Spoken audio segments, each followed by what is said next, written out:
What's up, everybody? Welcome back out of the darkness. I am Q, and I wanted to report to you guys Trump won bigly. Trump had a major victory, but for some reason, the mainstream media isn't talking about it. For some reason, the rhinos aren't talking about it because could it be that they're trying to put the thumb on the scale for the 2024 election? I'm going to explain to you why. So, guys, what we saw was a rather underwhelming midterm election for Republicans. This red wave was blown up to be this huge thing. I bought into the hype. I thought, man, this is going to be an absolute slam dunk. How could you look at record inflation? How could you look at soaring gas prices and soaring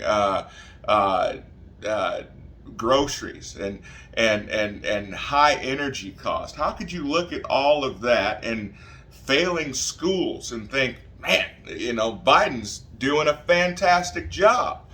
But what we saw was a concerted effort by the establishment Republicans not to support MAGA candidates, not to support Trump's candidates. But even with all of that, the thing that no one is talking about is Trump did go 174-9 this election cycle. He won 174 of his candidates, of his endorsed candidates, won elections. 9 of them lost elections throughout the primaries and throughout the midterm elections. 174-9. That doesn't really sound like someone who is losing their grip on the movement. What they do try to sneak in there is that Trump is not the head of the Republican Party. He's not. He's not. Trump is the head of the MAGA movement. Trump is the head of this populist movement that has grown with blacks and Latinos and whites and suburban whites.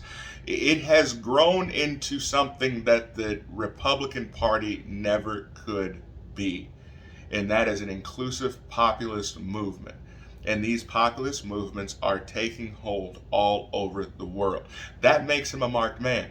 That makes him a threat to not only the right, but also the left. Now, let me say this. Guys, do not fall into the hype. Please do not fall into the hype.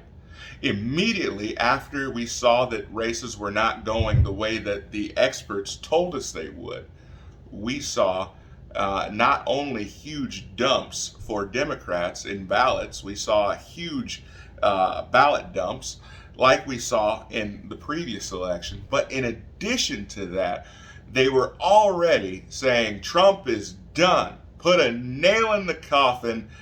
We're going to anoint Mitt Romney. We're going to anoint Ron DeSantis. Now, I've got no issues with Ron DeSantis. I told you guys that yesterday. I think he's been a great governor. Ron DeSantis cannot win the general election. These people are fighting way too dirty, and Ron DeSantis is going to have a hard time getting down and dirty with this group. And he is going to be beholden to some very powerful people if he's going to get the money that he needs in order to run a successful race. Guys, don't buy into the hype. Trump is still a strong presence in the party. No one can get tens of thousands of people together like Trump can. Trump didn't see a decrease in numbers for his rallies. He has worked extremely hard for Republican candidates, and it's unfortunate to see how they've treated this man. But I'm questioning, how would you guys see that race going? Would you guys vote for DeSantis over Trump? Do you think that Trump would be defeated by DeSantis? I want to know what you guys think. Comment below. Guys, please help me grow this channel. It was taken away from us, and now we're trying to bring it back to let the world know that it was not a fluke, and conservatism is still desired and is still the movement to be. So make sure you like this video, give it a thumbs up and share and subscribe. I'll see you guys next time.